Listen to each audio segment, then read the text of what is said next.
तो धातु पोषण आज हम लोग टॉपिक पढ़ेंगे। धातु पोषण यानी कि धातुओं का पोषण कैसे होता है, उसे कहते हैं धातु पोषण। अब धातु पोषण जब आचार्यों ने आयुर्वेद लिखना शुरू किया तो उन्होंने जब 7 धातुएं बताई, तो उन 7 धातुओं के बाद में वो धातुएं कैसे बनती हैं, किस प्रकार से वो धातुएं अगली धातुओं का पोषण करती हैं या कैसे धातुएं अगली बनती हैं। तो सबसे पहले तो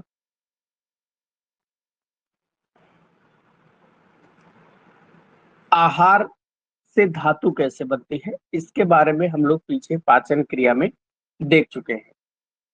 तो वहां पर हम लोग ने देखा था कि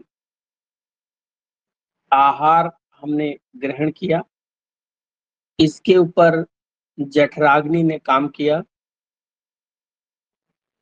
जठराग्नि से फिर आहार रस की उत्पत्ति हुई। आहार रस की उत्पत्ति के बाद में यहाँ पर फिर भूताग्नि ने काम किया। भूताग्नि के काम के फलस्वरूप रसाग्नि बनती, सॉरी रस धातु बनती, रस धातु बनती है।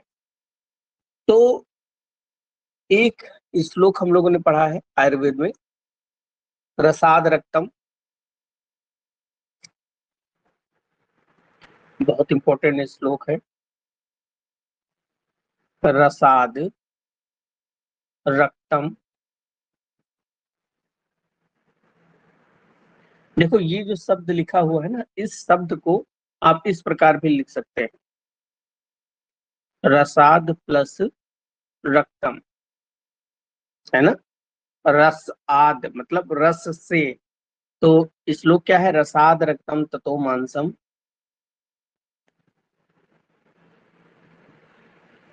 ततो मांसम मांसान मेदा,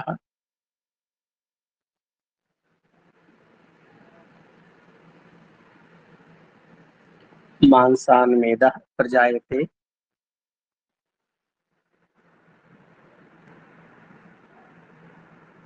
फिर उसके बाद में मेद से फिर अस्थि वगैरह धातु,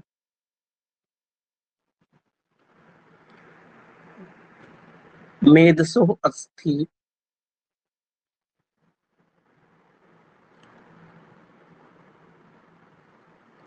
मेदसो अस्थि, ततो मज्जा,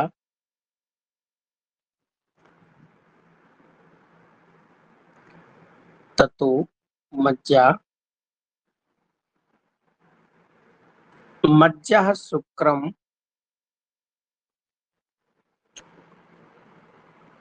मज्जा शुक्रम, और शुक्रात गर्भ प्रजायते।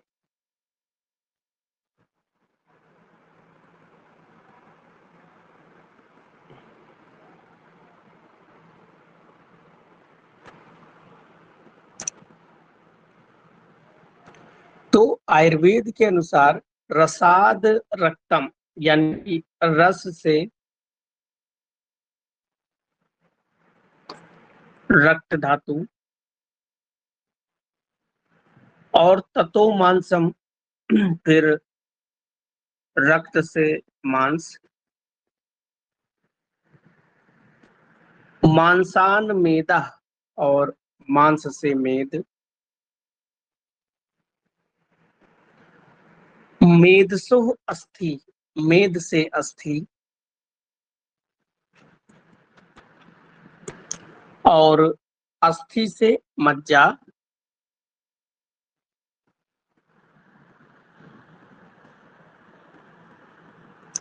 अस्थि से मज्जा, मज्जा से शुक्र,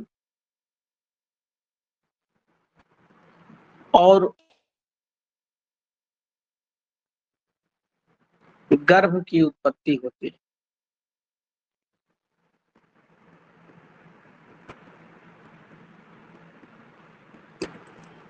शुक्र से गर्भ की उत्पत्ति होती है। तो रस से रक्त, रक्त से मांस। तो श्लोक बहुत इंपॉर्टेंट है। रसाद रक्तम ततो मांसम, मांसान मेदा प्रजायते, मयिदत्सो अस्थि ततो मज्जा, मज्जा शुक्रम, शुक्राद गर्भ प्रजायते। बहुत इंपॉर्टेंट श्लोक है ये, आचार्य चरक का श्लोक है।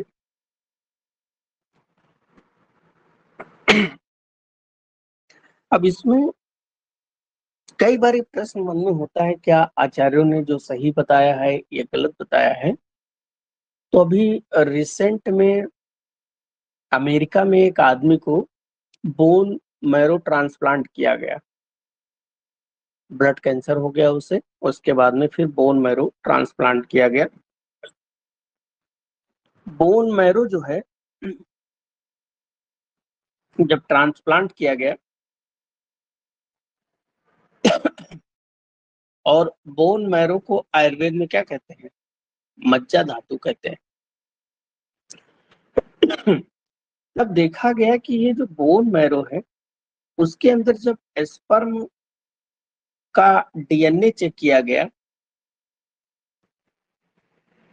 स्पर्म का जब डीएनए चेक हुआ, तब वो स्पर्म का डीएनए जो था वो बोन मैरो का डीएनए था। बोन मैरो का डीएनए था। अब देखो, ये बात तुम लोगों को समझ में नहीं आ रही होगी अभी, इसको कैसे समझेंगे कि जैसे एक आदमी है, एक आदमी ये है, इस आदमी को बोन मैरो हम ट्रांसप्लांट करें, ये पीठ के बल लेटा है समझ लो, और बोन मैरो कहाँ ट्रांसप्लांट किया जाता है, रीढ़ की हड्डी में। ये रीढ़ की हड्डी है, यहाँ पर दूसरे आदमी का बोन मैरो लिया जाता है। एक दूसरा आदमी होता है, इस दूसरे आदमी का बोन मैरो लेकर इसकी रीढ़ की हड्डी के बोन मैरो को निकालकर इसको ट्रांसप्लांट किया गया। देखो, इसका डीएनए अलग होगा और इसका डीएनए अलग होगा, दो अलग अलग बॉडी है, दोनों का डीएनए अलग होगा। लेकिन अब जब इसके अंदर अगर शुक्र बनेगा, तो वो शुक्र जो है, स्पर्म जो है, इसका डीएनए होना चाहिए था। लेकिन इसमें देखा गया कि इस व्यक्ति का जो बोन मैरो इसके अंदर ट्रांसप्लांट किया गया, तो डीएनए जब स्पर्म का एनालिसिस किया गया, तो उसके अंदर डीएनए किसका निकला, इस वाले व्यक्ति का निकला। अब इससे ये प्रूफ होता है कि वो बोन में ही स्पर्म आगे बना होगा। तो ये प्रूफ हुआ कि मज्जा से ही शुक्र की उत्पत्ति होती है, ऐसा उस व्यक्ति के अंदर जब डीएनए का एनालिसिस किया गया। तो आयुर्वेद में जो भी चीजें बताई गई हैं वो गलत नहीं होती हैं, वो कहीं ना कहीं आचार्यों ने उसके ऊपर बहुत सारे परीक्षण करके ही उसको बताया होता है। फिर ये जो धातु उत्पत्ति प्रक्रिया है, इसमें अष्टांग हृदय ने बताया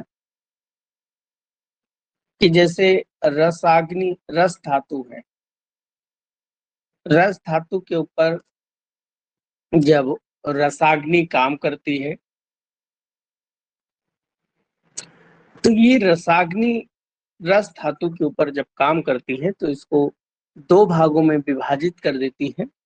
एक होता है प्रसाद भाग, या इसको सार भाग कहते हैं, और दूसरा जो भाग होता है उसे किट्ट भाग कहा जाता है।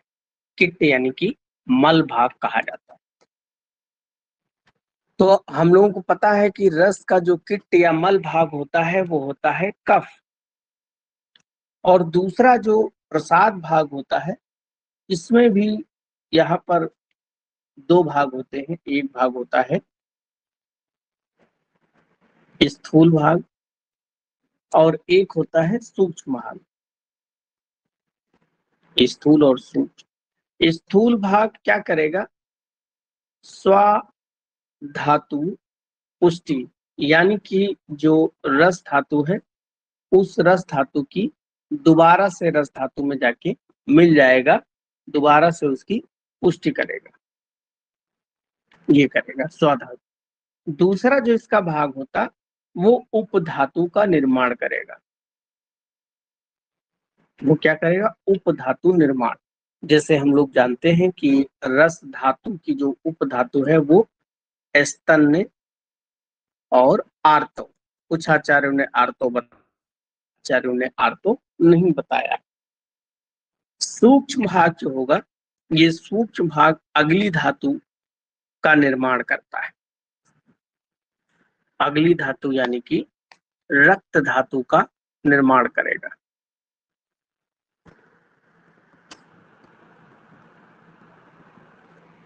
रक्त धातु का निर्माण करेगा। फिर बाद में इस रक्त धातु पर भी रक्ताग्नि कार्य करेगी, और रक्ताग्नि जब इसके ऊपर कार्य करेगी फिर से वही प्रोसेस होगा। प्रसाद भाग और किट्ट भाग।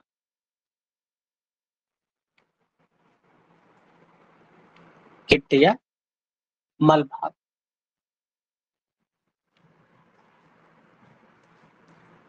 प्रसाद या किट्ट भाग होगा। जैसे किट्ट भाग से यहाँ पर क्या बनेगा? पित्त बनता है। और प्रसाद भाग में फिर वही स्थूल सूक्ष्म भाग और अगली धातु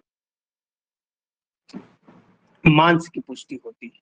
तो इस प्रकार से ये एक धातु निर्माण प्रक्रिया अष्टांग हृदय ने इस प्रकार से वर्णन किया है। ये है धातु निर्माण प्रक्रिया। लेकिन हमको धातुओं का पोषण कैसे होगा उसके बारे में बात करना है। आचार्य सुश्रुत का एक कथन बहुत इंपॉर्टेंट है।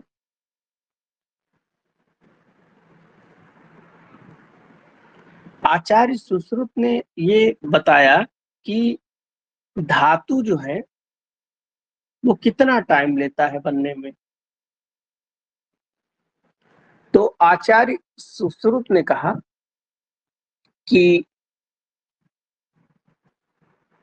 एक धातु 3015 कला जो है रहता है।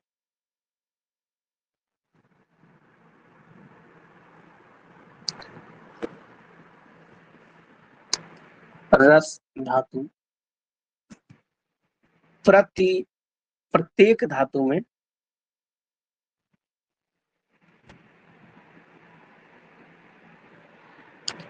3015 कला ठहरता है, फिर अगली धातु में परिवर्तित। जैसे रस से रक्त बनने में कितना समय लगेगा? 3015 कला। और रक्त से मांस बनने में कितना समय लगेगा? 15 कला। तो इस प्रकार देखा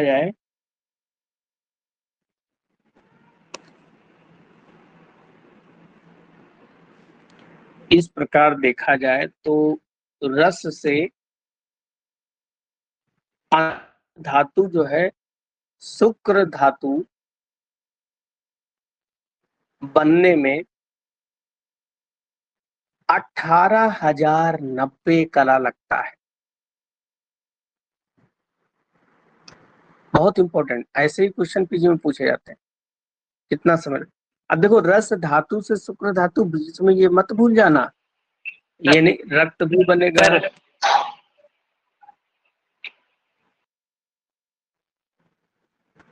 तो क्या कहते हैं आचार्य सुश्रुत? आचार्य सुश्रुत ये कहते हैं कि धातु, रस धातु जो है वो प्रत्येक धातु में 3015 कला ठहरता है।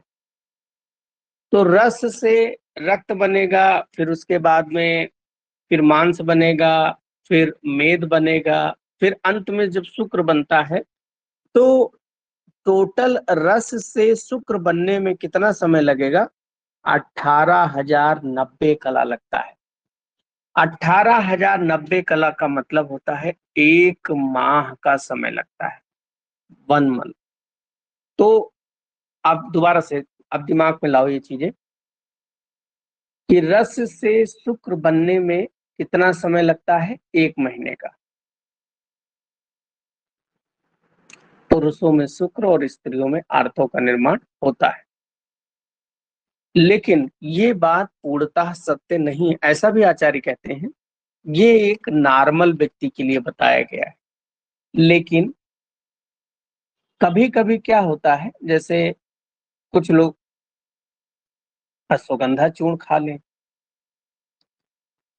है ना, या जो एफ्रोडियोडिक चूर्ण है जिनसे शुक्र जल्दी बन जाता है, ऐसी औषधियों का जब वो सेवन करते हैं तो एक दिन में ही रस से शुक्र बन सकता है। इसीलिए जब आप ये सब कॉन्सेप्ट क्लियर करिए, कॉन्सेप्ट सोचिए, जब आप बाजीकरण अध्याय पढ़ेंगे तो बाजीकरण में लिखा होगा कि जो व्यक्ति प्रत्येक दिन मैथुन करते हैं, यानी कि डेली मैथुन करते हैं, या 2 दिन में मैथुन करते हैं, 3 दिन में करते हैं, ऐसे लोगों को प्रतिदिन बाजीकरण औषधियों का सेवन करना चाहिए। क्योंकि अगर वो प्रतिदिन बाजीकरण औषधियों का सेवन नहीं करेंगे तो उनके अंदर शुक्र बनेगा ही नहीं, है ना। तो इस बात का ध्यान रखना बहुत आवश्यक है। ये सब कॉन्सेप्ट सोचिए इनके बारे में, तभी आप जो है आगे अच्छे से इलाज कर सकते हैं। लेकिन नॉर्मल कॉन्सेप्ट क्या है कि 1 महीना लगेगा रस से शुक्र बनने में। अष्टांग हृदय ने तो 1 दिन, 6 दिन, 7 दिन का भी समय बताया है। ये इस प्रकार से लग सकता है। नेक्स्ट हम लोग बात करेंगे कि धातु पोषण न्याय क्या होते हैं।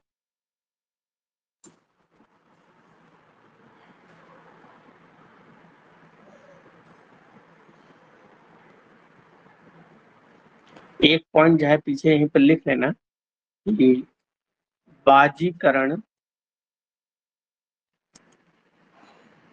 औषधि सेवन के उपरांत 1 दिन में ही रस से शुक्र बन जाता है।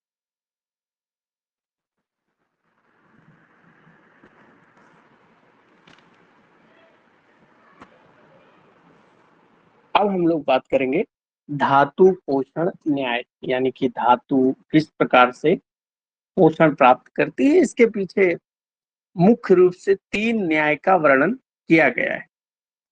नंबर 1, क्रम परिमाण पक्ष।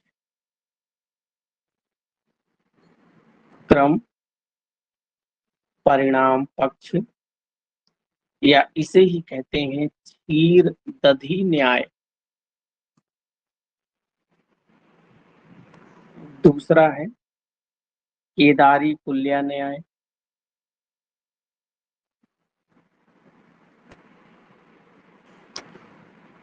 तीसरा है खले कपोत न्याय।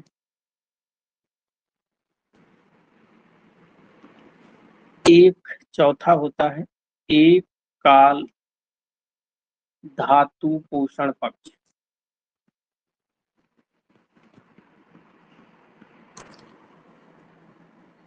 अब ये किसने बताया, जैसे क्रम परिणाम पाक, इसके बारे में बताया है चरक जी ने। केदारी कुल्या न्याय और खले कपोत न्याय ये सुश्रुत ने बताया है, और एक काल धातु पोषण पक्ष अरुण दत्त ने बताया है। ठीक है, तो इसके बारे में देखते हैं। क्रम परिणाम पक्ष,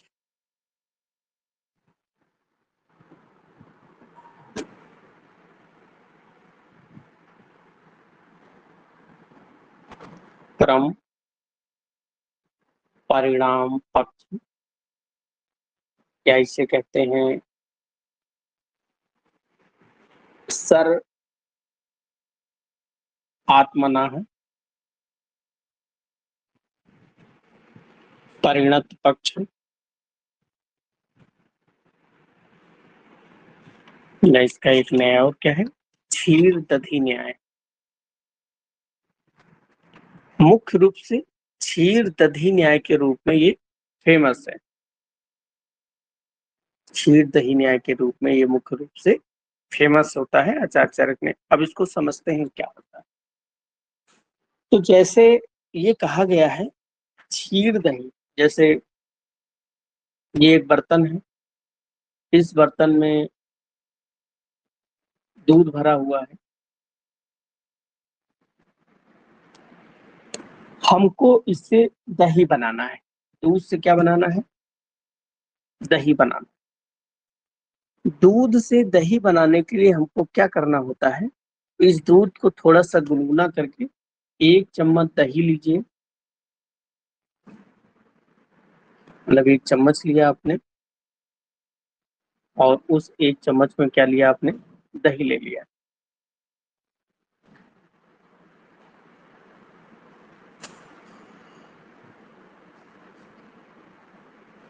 एक चम्मच है और इसमें आपने दही भर के इसमें मिला लिया, तो दही पूरा मिल गया। तो जब दही आप जमा रहे हैं दूध से, तो पूरा का पूरा जो है दूध दही के रूप में परिवर्तित हो जाता है। पूरा का पूरा दूध दही के रूप में परिवर्तित हो जाता है। तो यहाँ दूध को हम क्या समझे? रस धातु समझे, और दही को क्या समझे? अगली धातु समझे। तो आचार्य चरक कहते हैं जिस प्रकार से वैसे देखा जाए तो ये क्षीर दही न्याय जो है ये आचार्य चरक का नहीं है। आचार्य चरक एक दृढ़बल जी संपूरक, चरक संहिता के संपूरक दृढ़बल जी थे, उन्होंने बताया था। तो क्या कहना है कि जिस प्रकार से दूध पूरा का पूरा दही में परिवर्तित हो जाता है, उसी प्रकार से जो रस धातु होती है वो अगली धातु में पूरी की पूरी परिवर्तित हो जाती है। ऊपर क्या लिखा है? सर्वात्मनः परिणत, सर्व आत्मना संपूर्ण रूप से परिवर्तित हो जाना।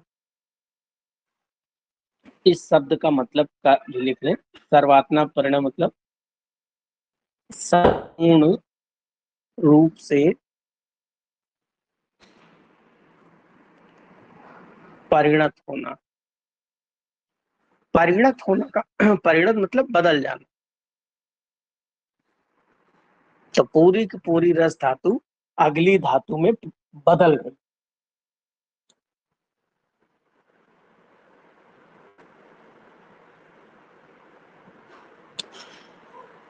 अब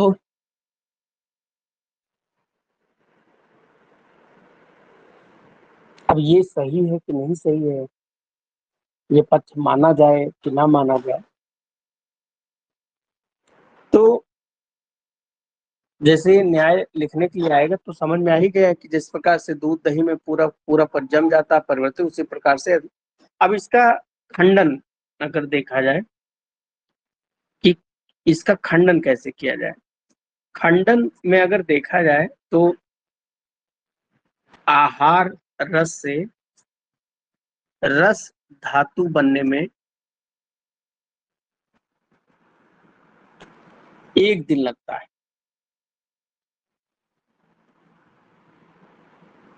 और रस धातु से रक्त धातु बनने में 5 दिन लगते हैं। कितना लगता है?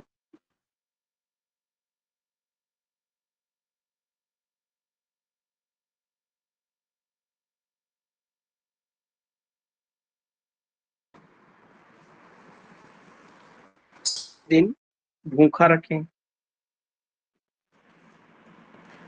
तो 6 दिन जब वो भूखा रहेगा, 6 दिन क्या है, 5 दिन लगेंगे, तो यहाँ पर रक्त शून्य हो जाएगी। रक्त धातु क्या है? शून्य हो जाएगी। कैसे? भाई देखिए, 5 दिन तक तो रस उसके अंदर जो बना होगा, 5 दिन तक उससे जो है रक्त बनता रहेगा, लेकिन 6वें दिन जब वो खाना नहीं खाएगा, रस धातु 0 हो जाएगी, तो अगली धातु भी नहीं बनेगी। तो अगली रस धातु जो है वो तो पहले दिन भूखा रखेंगे तभी बनना बंद हो जाएगा, लेकिन रस धातु उसके शरीर में जो बच रही होगी उससे 5 दिन तक तो रक्त बनेगा, लेकिन छठवें दिन उससे रक्त नहीं बनेगा। जबकि ये सही नहीं है। अगर देखा जाए तो आदमी 10 दिन भी भूखा रहे तब भी रस भी रहेगा और रक्त भी रहेगा। तो ये थोड़ा सा खंडन, इसको नहीं माना जाता।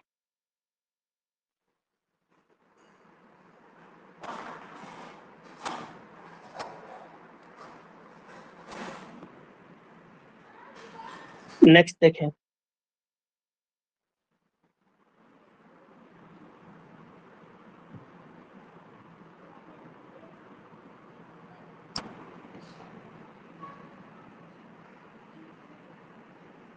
नेक्स्ट है केदारी कुल्या न्याय।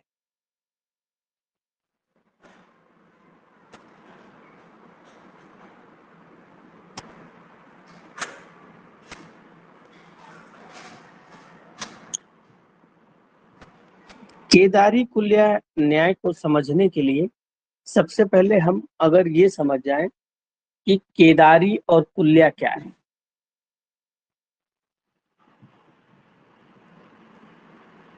केदारी का मतलब होता है नाली, क्यारी। केदारी मतलब क्यारी,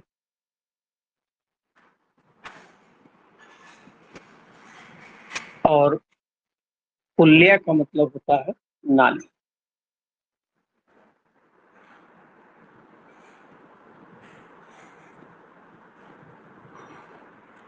तो पहले तो हम लोग नाली एक बनाए, जैसे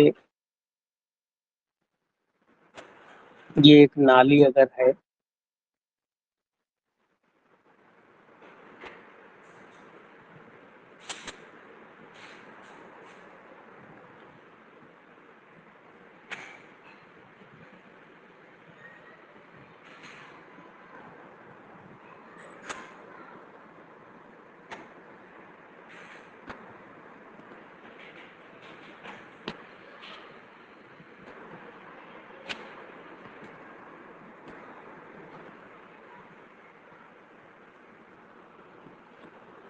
डायग्राम को ध्यान से समझे, सारी बातें समझ में आ जाएंगी।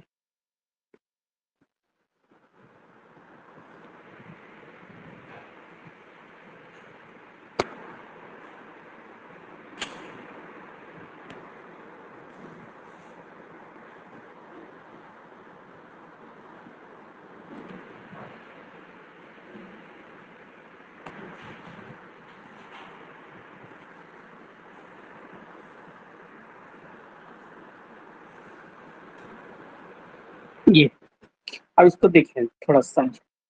केदारी, ये है कुल्या।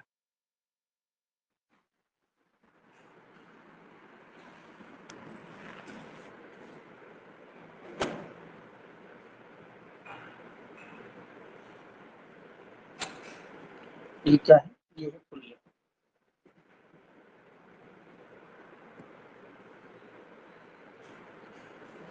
ये कुल्या है और इसके साथ में ये भी कुल्या है।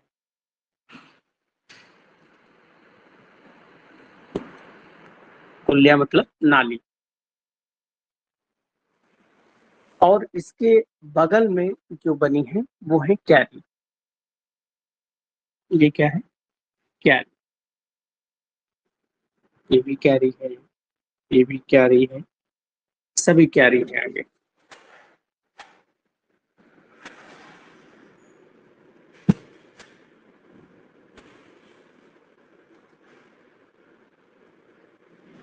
ठीक है, तो केदारी और कुल्या ये क्यारी है।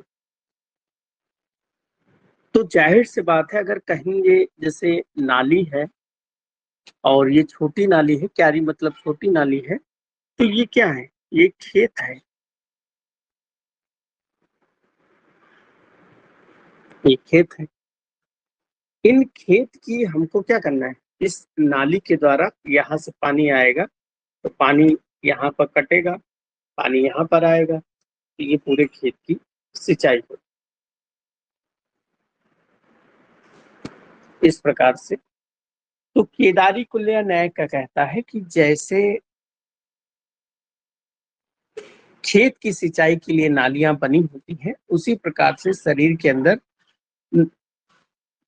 नालियां होती। नालियां क्या है? धमनी है। इसके अलावा जो सिराएं होती हैं, जो स्रोतस होती हैं, ये क्या है? ये धमनियां हैं।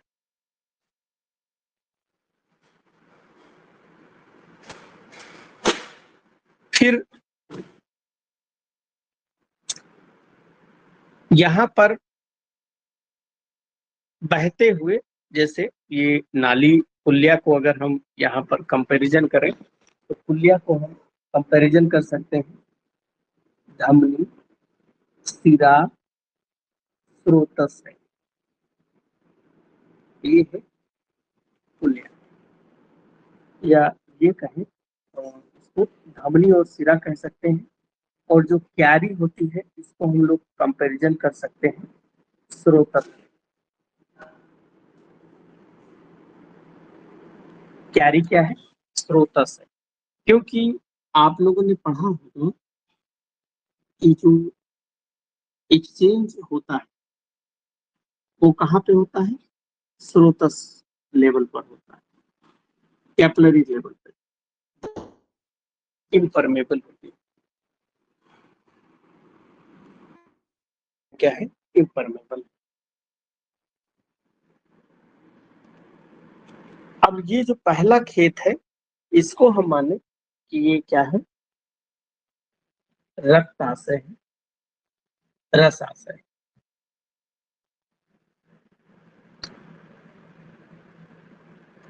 रस आशय यानी कि रस धातु का आशय है। फिर उसके आगे रक्त आशय है, इधर भी रक्त आशय है।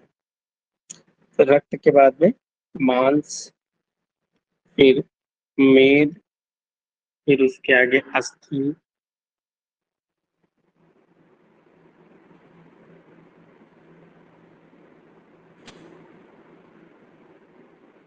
अस्थि। अब इन धमनी में आहार रस बहता हुआ आएगा।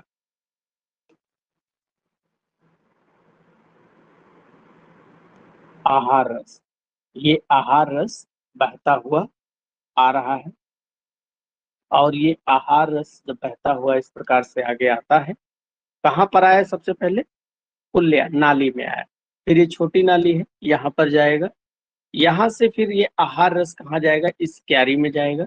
और इसके बाद में इस खेत में आएगा। ऐसे ये आगे जाएगा, फिर इस खेत में आएगा, फिर इधर जाएगा, इस खेत में आ जाएगा, ऐसे।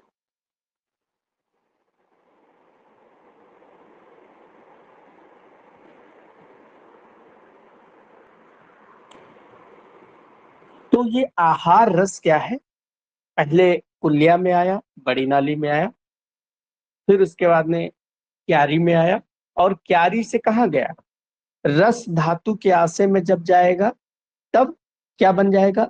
रस धातु बन जाएगा। रक्त धातु के यहाँ जाएगा, रक्ताशय में जाएगा तो रक्त धातु बन जाएगा। तो ये एक ही समय में संपूर्ण शरीर में जाकर जिस जिस धातु के आशय में जाता है आहार रस, वो धातु बन जाता है। बात समझ में आ गई होगी आपको कि केदारी कुल्या न्याय में संपूर्ण धातुएं एक साथ बनती हैं, क्योंकि पूरे शरीर में जो धातु होती है वो पूरे शरीर में एक साथ जाती है। आहार रस, आहार रस पूरे शरीर में एक साथ सभी धातुओं के आशय में जाती है, इसीलिए संपूर्ण धातुएं एक ही समय पर निर्माण होती हैं। जैसे पूरे शरीर में आहार रस बह रहा है, अब रस रस धातु कम होने लगे शरीर में, तो वो आहार रस रस धातु के आशय में जाएगा। तो रस धातु कहेगी अरे भैया इधर आ जाओ, आहार रस मेरे पास आ जाओ क्योंकि मैं कम हो रही हूँ। तो आहार रस वहां जाएंगे और रस धातु बन जाएगी। फिर रस धातु पूरे शरीर में घूम रहा है, रक्त धातु जब कम होगी तो रक्त धातु का अरे भैया आहार रस जरा मेरे पास आइए, मैं कम हो रही हूँ, मुझे बना दीजिए। तो वहां पर चला जाएगा आहार रस और रक्त धातु का निर्माण हो जाएगा। ठीक है, तो ये केदारी कुल्या न्याय का कॉन्सेप्ट है।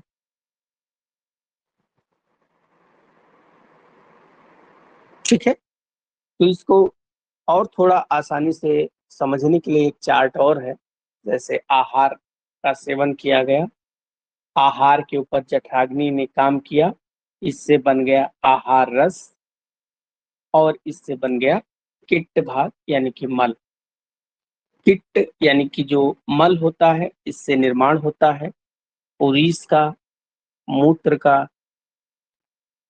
और जो आहार रस होता है, ये आहार रस संपूर्ण शरीर में एक साथ बह रहा है, और ये जब पहुंचता है रस धातु के आशय में, यानी कि रस आशय, जब ये रस आशय में पहुंचता है तो वहां पर रस धातु बन जाती है और इसके ऊपर काम करती है रस अग्नि।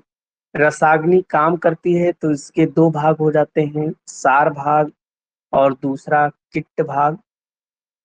सार भाग जो होता है, ये रस धातु का निर्माण करता है दोबारा से, और उप धातु का निर्माण करता है, उप धातु स्तन्य और आतो। दूसरा किट्ट भाग से कफ का निर्माण करता है। इसी प्रकार से आहार रस जब आगे बढ़ता है, आगे बढ़ने पे पहुंचता है रक्ताशय में। रक्त आशय में जब रक्त का निर्माण हो जाता है, फिर उसके बाद में उसके ऊपर काम करता है रक्ताग्नि, और ये रक्ताग्नि जब काम करती है तो उसको सार और किट्ट भाग में बांट देता है। सार यानी कि प्रसाद उत्तम भाग। सार भाग फिर से रक्त धातु का निर्माण करेगा, और दूसरा जो है उप धातु यहाँ पर बन जाएगा, किट्ट भाग पित्त बना देगा। फिर यही रस जो है आगे बढ़ता हुआ पहुंचेगा मांस धातु के आशय में, मांस आशय। मांस आशय में पहुंचेगा तो यहाँ पर काम करेगा, इसके ऊपर मांस अग्नि काम करेगी। मांस अग्नि काम करेगी तब भी इसे सार और किट्ट भागों में विभाजित करेगा। सार फिर से इसे मांस धातु के रूप में पोषित करेगा, और दूसरा यहाँ पर उप धातु बन जाएगी, और किट्ट से मांस के जो खमल किट्ट होता है वो बन जाएगा। फिर इसके आगे मांस के बाद में फिर कहाँ पहुंचेगा, मेद के पास में आगे बढ़ेगा, और आगे आहार रस पहुंचेगा मेद के आशय में। मेद के आशय में पहुंचेगा तो यहाँ पर मेद अग्नि काम करेगी।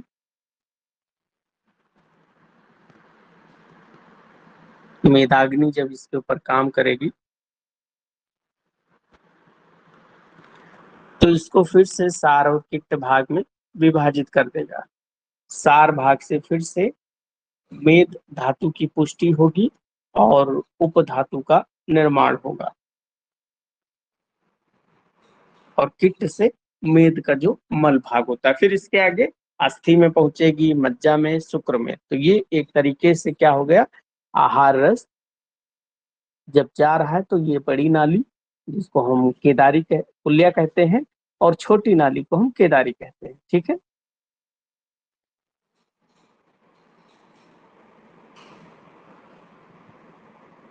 नेक्स्ट न्याय है खले कपोत न्याय।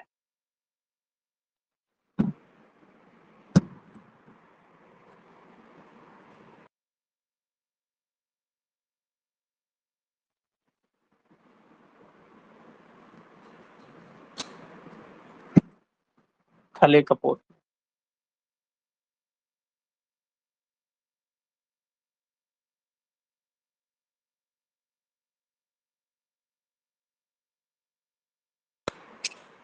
खले कपोत न्याय।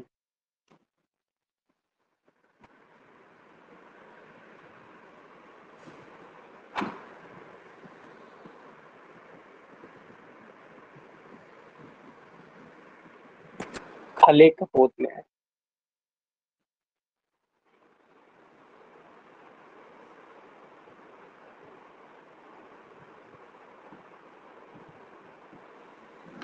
तो इसको देखते हैं।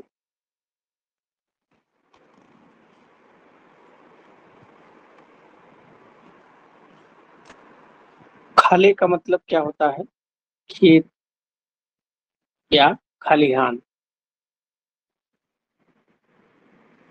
और कपोत मतलब कबूतर।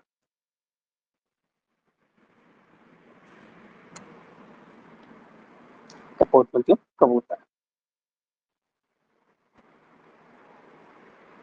तो यहाँ क्या कहना चाह रहा है कि खले कपोत न्याय। खले कपोत मतलब कबूतर जो है, जैसे आप लोगों ने देखा होगा जब गेहूं का खेत कट जाए या कोई खेत जब कट जाता है तो वहां दाने पड़े होते हैं। तो दाने पड़े होते हैं, फिर जो है कबूतर जाता है उन दानों को चुगता है। दाने जब चुगता है तो चुगने के बाद में कबूतर वापस अपने घर आ जाता है।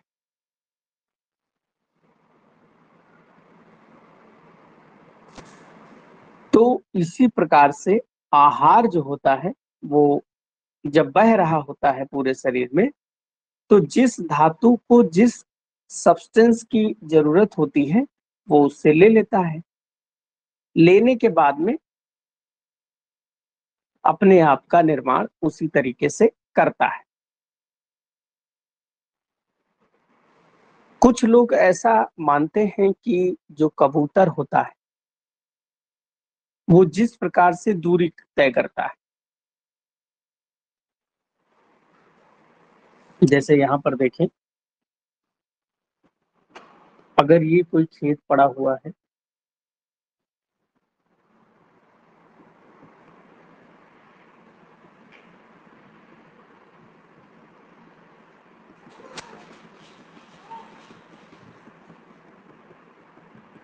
ये क्या है, ये खेत,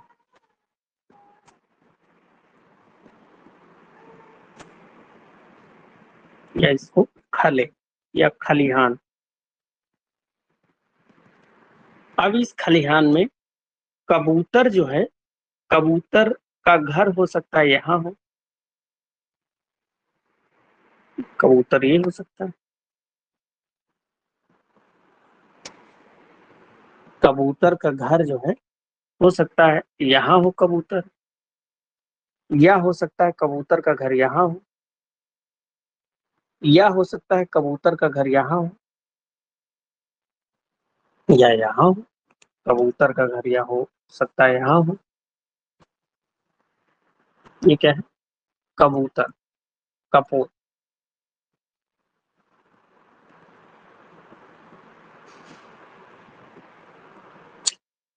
तो ये न्याय ये कहता है कि ये जो कबूतर है ये है सबसे पास, ये पास में है, तो ये पहले जाके आग आएगा, खेत को चुग लेगा।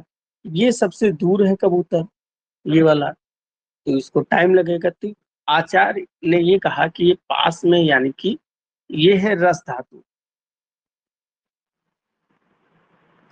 और ये खलिहान को कोरिलेट किया गया आहार से, ये है आहार रस। तो ये आहार रस पूरा पड़ा हुआ है, सबसे पास में कबूतर है रस धातु, और सबसे दूर जो है वो है शुक्र धातु।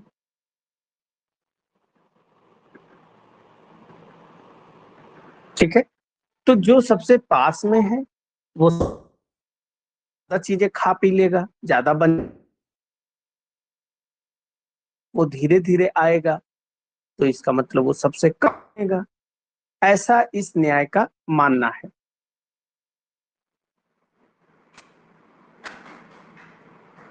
तो इसमें इन्होंने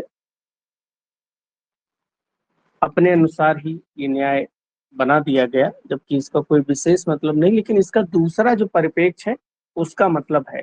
जैसे पहले इसको समझते हैं कि जैसे एक खलिहान है,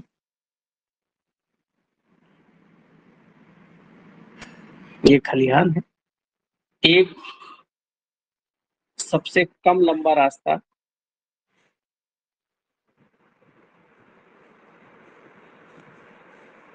वो होगा रस वह स्रोत,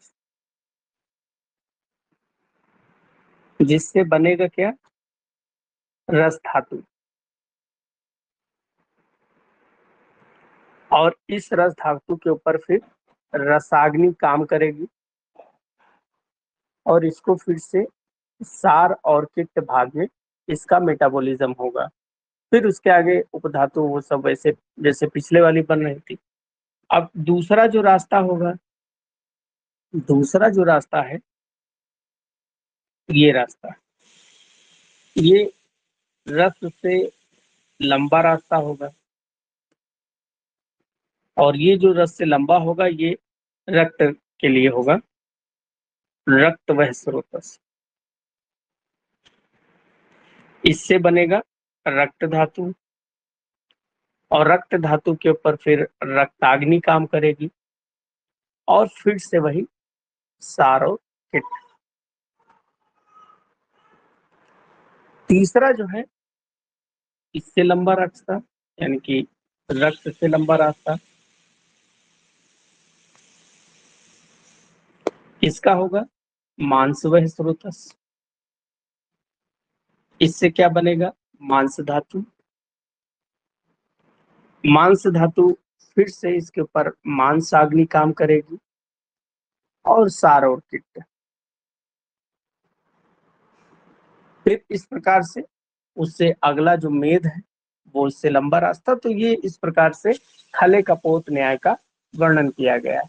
लेकिन यहाँ पर अगर हम दूसरा इसका पॉइंट देखें,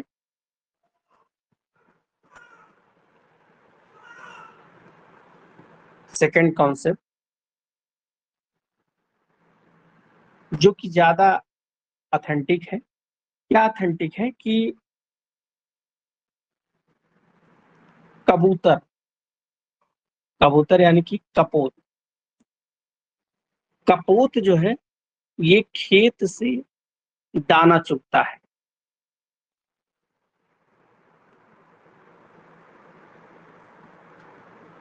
दाना चुगता है यानी कि ये करता है सिलेक्शन। क्या कर रहा है, सिलेक्शन। तो यहां पर जैसे रस आहार रस है,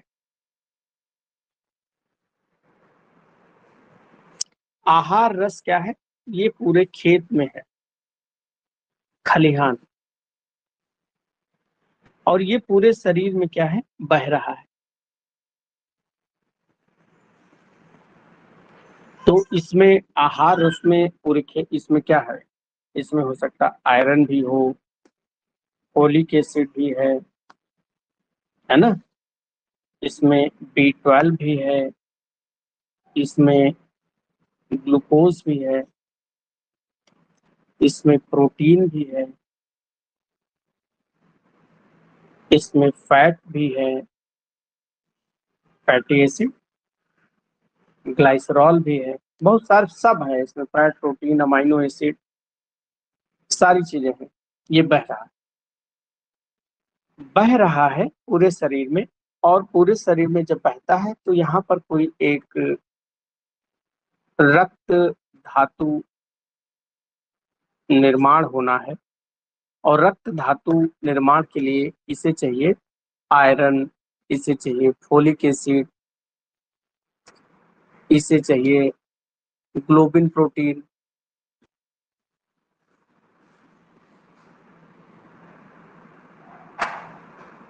ग्लोबुलिन प्रोटीन चाहिए इसे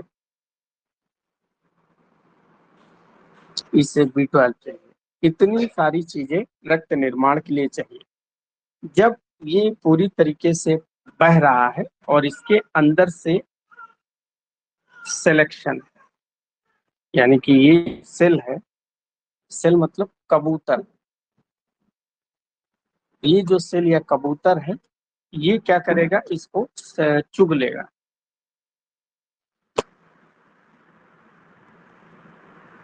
ये ज्यादा ऑथेंटिक, यानी कि पूरे शरीर में आहार रस बह रहा है, यानी कि पूरा शरीर एक खेत खलिहान की तरह है, और कबूतर यहाँ पर वो सेल है रक्त धातु जिसको इस निर्माण करना है, अपने आप को रक्त बनना है। रक्त बनने के लिए कबूतर फिर यानी कि वो जो सेल है वो आयरन, फोलिक एसिड, ग्लोबुलिन और B12 इस आहार से सेलेक्ट कर लेगा कि हमको ये चीजें मिल जाए तो हम ये रक्त धातु बन जाएंगे। जब अस्थि का निर्माण होगा, जैसे यहाँ बाई चांस यहीं से सोचिए, अगर अस्थि धातु का निर्माण होना होगा, अस्थि धातु, तो अस्थि धातु निर्माण के लिए क्या क्या चीजें होनी चाहिए?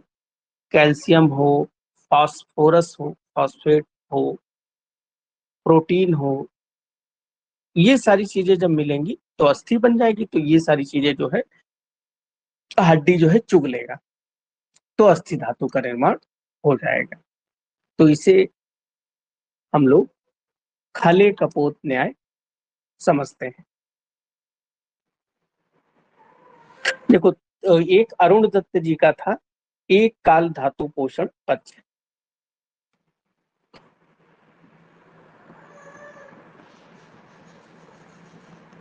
एक काल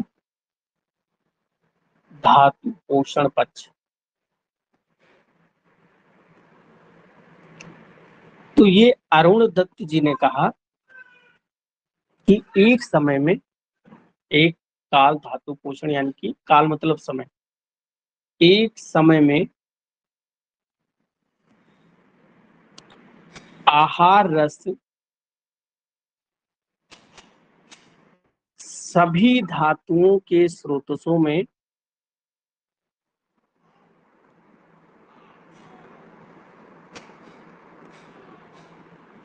प्रवेश करता है,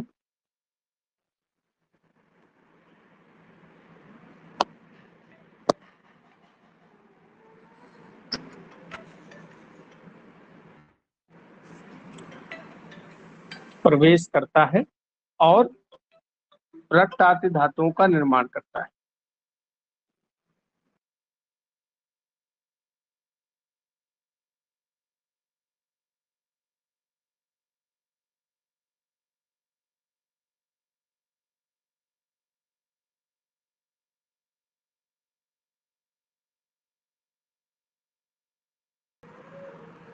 तो एक ही समय में आहार रस सभी धातुओं में प्रवेश करता है और उन स्रोतों में प्रवेश करके जो रक्त आदि या रस आदि धातुओं का उससे निर्माण होता है। एक ही समय में सब कुछ होता है, क्योंकि व्यान वायु जो है वो एक ही समय में पूरी जगह फेंकता है। ठीक है,